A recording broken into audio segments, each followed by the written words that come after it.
Oysters are one of the most versatile seafoods out there. You can grill them, steam them, smoke them, or even enjoy them raw straight from the shell. But over the years, wild oyster populations have taken a serious hit thanks to overfishing and pollution. That's why, by 2023, around 90% of the oysters we eat actually come from farms. Global production has reached a whopping 8 million tons a year, a clear sign that demand is only going up.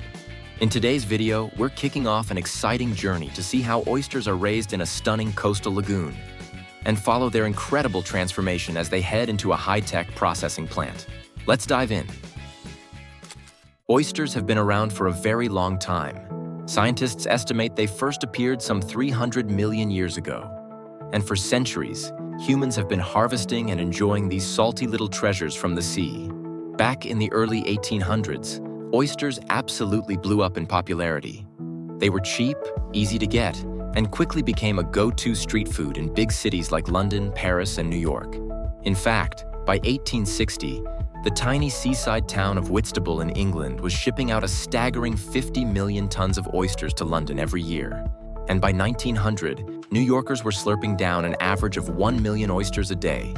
Just imagine how obsessed people were with them back then. Today, we're heading to a modern oyster farm that's using one of the most advanced methods out there, producing up to 100 to 110 tons of oysters every year. The farm covers around 6 hectares and is dotted with roughly 36,000 oyster baskets spread evenly across the water's surface. The oysters raised here have thin shells, a clean, salty flavor straight from the sea, and just the right amount of meat. Exactly what you'd expect from nutrient-rich coastal waters. As filter feeders, oysters open their shells to draw in seawater, pulling it across their gills to trap and digest microscopic plankton floating in the water. Thanks to this built-in filtration system, a single adult oyster can clean over a gallon of seawater every hour. That's why oyster farms need to be located near the open sea, where there's a constant supply of clean, salty water to keep them healthy and thriving. Oysters can technically start reproducing at around 6 months old, but their prime reproductive age is usually between 2 and 10 years. Monitoring the environment is crucial. The farmers here pay close attention to the weather. Heavy rainfall can dilute the salinity of the water, which can be dangerous for the oysters. The sweet spot for water temperature is between 59 and 80 degrees Fahrenheit.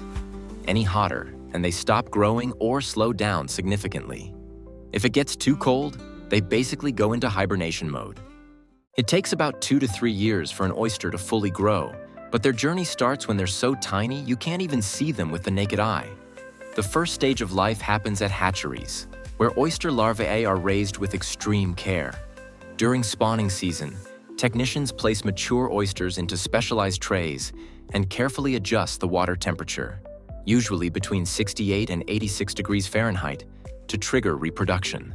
Females release eggs, males release sperm into the water, and within just 16 hours, fertilized eggs hatch into microscopic larvae. From the moment they're born, the larvae start feeding on a diluted mix of phytoplankton in seawater, replicating their natural environment. This mixture is pumped into rearing tanks and closely monitored by marine biologists, who also cultivate algae ponds to provide a fresh, steady food source. These larvae are tiny, about 1/64 of an inch long, and can only be seen under a microscope. Even at this stage, they already have a shell and can swim freely for the first couple of weeks. After this free-swimming phase, the larvae begin to settle down and attach themselves to surfaces, becoming fixed in place, like mini versions of full-grown oysters. To keep them healthy, hatcheries maintain a constant flow of oxygenated water, ensuring they have the nutrients they need to grow. As they get bigger, the oysters are moved to larger tanks. By the time they're 4 to 6 weeks old, the strongest individuals are ready to be transferred to offshore farms, where they'll continue to grow until harvest. Despite all the care, survival rates for baby oysters are pretty low. Only around 25% make it to full maturity. That's why hatcheries play such a critical role in supporting the future of oyster farming by nurturing strong, healthy oysters from the very beginning. Once baby oysters reach about 0.5 to 0.8 inches in size, sometimes a little bigger, they're ready to be moved out to the open water farms. Out here, they're placed in floating baskets that rest on the surface of the water, in a carefully controlled environment designed to help them grow strong and uniform. In the wild, oysters are easy targets for predators like mud crabs and blue crabs, which crack open their shells and feast on the meat inside. That's why farming oysters in floating cages isn't just about convenience. It also keeps them safe from threats lurking on the ocean floor. Each floating basket holds around 150 to 200 oysters and gently sways with the rhythm of the waves. That natural motion helps them grow more evenly, keeps their shells nice and smooth, and reduces the chances of them sticking together. The result? Plump, high-quality oysters with a better survival rate. Thanks to this modern farming method, oysters can reach market size in just 1 to 2 years, much faster than wild oysters, which can take up to 3 years to fully mature. A typical market-ready oyster measures around 3 inches long, the perfect size for slurping, grilling, or serving on ice.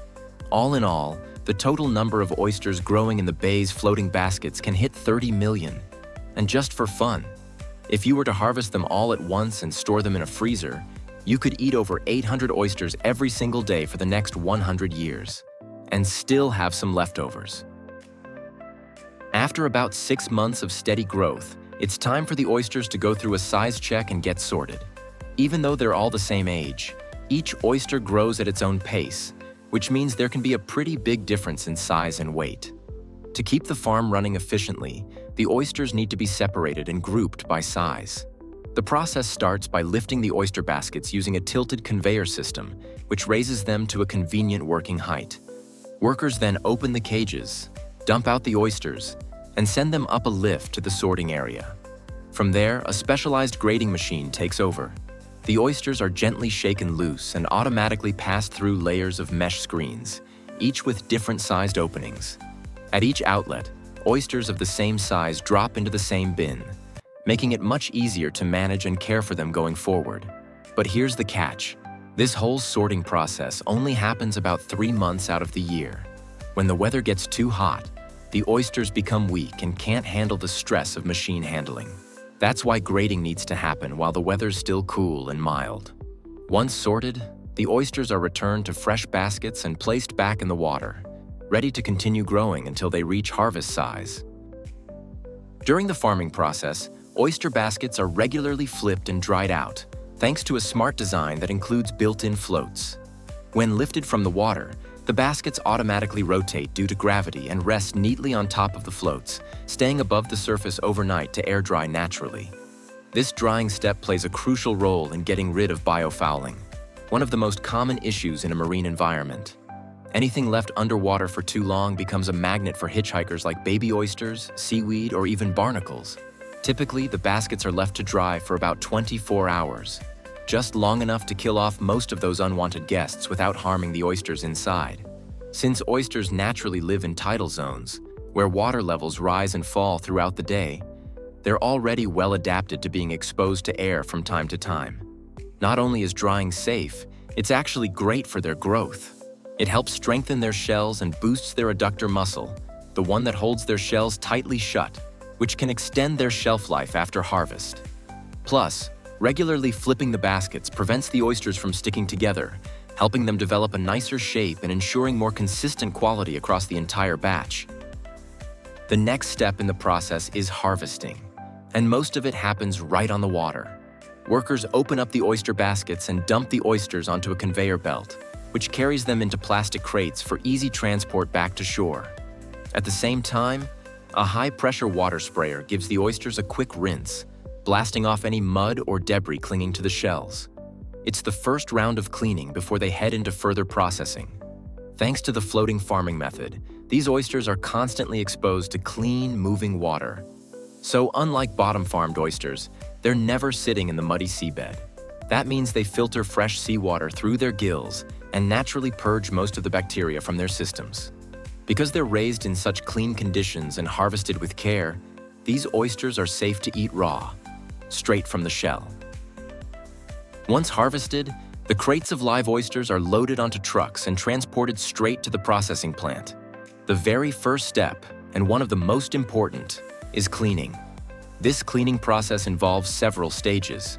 First, the oysters are placed into rotating drums equipped with high-pressure seawater sprayers that blast away any dirt or grime stuck to the bottom of their shells. As the drums spin, the oysters tumble and rub against each other, naturally scrubbing off mud and smoothing out the shell surfaces. Next, the oysters move onto a vibrating conveyor system with a constant stream of flowing water.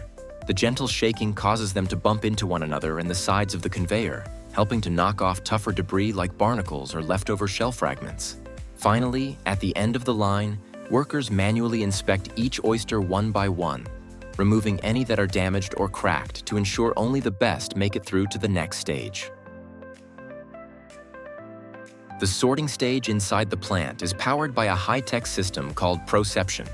This device uses advanced 3D imaging to precisely measure the length, width, and volume of each oyster, allowing for fast and accurate automatic sorting. It can process anywhere from 10,000 to 20,000 oysters per hour. Once the system determines the size of an oyster, a targeted burst of air pushes it into the correct bin. Size 4 is the smallest, followed by size 3, and size 2 is the largest. These bigger oysters, especially size 2, are typically used for cooked dishes like grilled or fried oysters, since their larger size and thicker shells hold up better to high heat.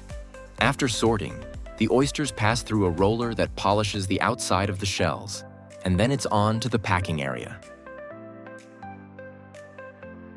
Now here's a fun part. During packing, workers take 2 oysters and tap them together.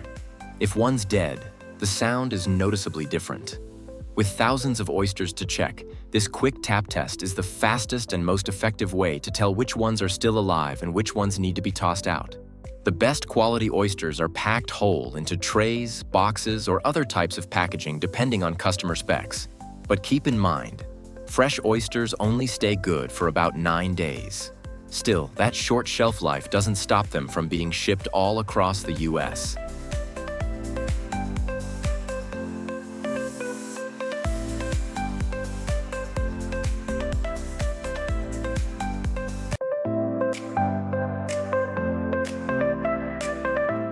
For oysters that are pre-shucked or served on the half shell but still sold whole, the packing process is even more precise. These are carefully arranged in custom trays, then flash chilled before being sent through a nitrogen tunnel at -211 degrees Fahrenheit. This rapid freezing locks in freshness and coats the oyster in a thin protective glaze, keeping them top-notch until they're ready to serve. Once packed and sealed, the trays are boxed up and loaded into refrigerated trucks. These half-shell oysters usually sell for around 40 cents each. In addition to whole-shell oysters, there's also a dedicated production line for shucked oyster meat, a super convenient and equally popular option. Here, freshly harvested oysters are brought to the shucking area, where skilled workers open them entirely by hand. Using dull, specially designed knives, they carefully pry the shells apart and extract the meat, placing each piece into small buckets chilled with cool water to keep everything fresh. This job takes a lot of patience and precision. One wrong move can tear the delicate oyster meat. On average, each worker can shuck about 8,000 oysters per day. In cases where oysters are stuck together in tight clusters, workers use a pneumatic chisel to gently break them apart before shucking. It's a physically demanding task, which is why most of the workers on this line are men. Once shucked, the oyster meat goes through a series of thorough rinses to remove any leftover sand, shell fragments, or impurities. Typically, the washing process is repeated 3 times until the rinse water is crystal clear and free of any cloudiness. After cleaning, the oyster meat is sorted by hand by experienced workers, getting everything prepped and ready for final packaging. Once the oyster meat is thoroughly cleaned, it's packed into special plastic cups. A small amount of liquid is added to each cup to keep the oysters moist and fresh. Then, the meat is placed inside, sealed with a protective film, topped with a lid, and stamped with the packing date right on the label. After that, the sealed cups are neatly packed into large shipping boxes. To keep everything cold and prevent spoilage during transport, workers add ice directly into each box. Once the full order is packed and ready, the boxes are stacked onto pallets according to the shipping list, ready to be loaded onto refrigerated trucks and delivered to customers the very next day. We hope you've enjoyed this behind-the-scenes look at the incredible journey of the oyster. From being raised in beautiful natural waters to going through high-tech processing at the factory. If you found this video interesting, don't forget to hit that like button and subscribe for more amazing food production stories. Happy shucking, and we'll see you in the next one.